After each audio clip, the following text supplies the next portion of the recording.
Over the last 4 months, a diverse group of Norman residents met regularly as the Inclusive Communities Subcommittee. Their goal was to develop a list of actionable items promoting inclusivity to present to the City Council.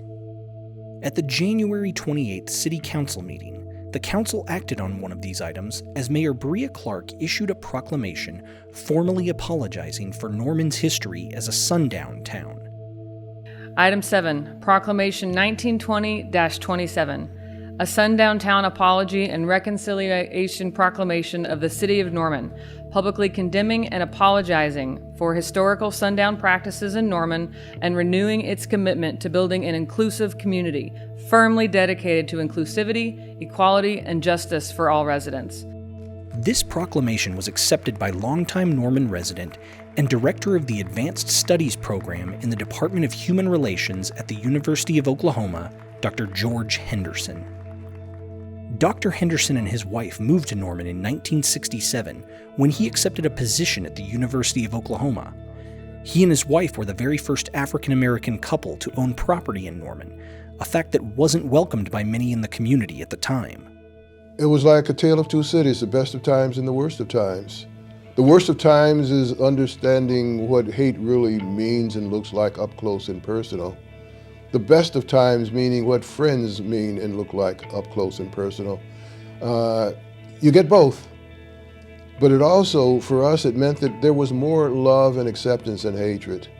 And if we had written off the people who said they didn't want us here, we would have missed out on getting to know a lot of people who are our friends now. Dr. Henderson saw this proclamation as the city making an important commitment to fostering inclusivity in Norman.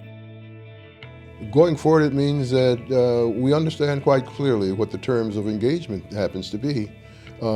It's us instead of those people. It's we instead of them. It's the coming together not only in terms of vocabulary, but also in terms of interaction. And the city's committing itself to not just giving words, but to acting those words.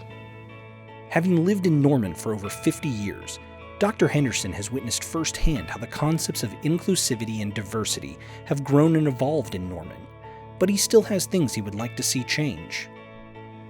Moving forward, I would like for us, when we think of diversity, think of what's happening in terms of just the diversity in terms of the genetic makeup of our peoples. Let me be specific. Going forward, we're going to have more multiracial, biracial people. And we need to stop asking them and forcing them to choose a side, because they're part of all sides. And when that happens, then Norman is truly inclusive. Finding our way out of the conundrum that we have with the word race. We act as though and behave as though race really exists. It's fiction. The issue that we're going to have, and still going into this in the next generation or century, is coming to the terms with this reality: the only race of any significance is the human race. And if we stop subdividing ourselves and get on with living people who are like us, Homo sapiens, then we've won the battle.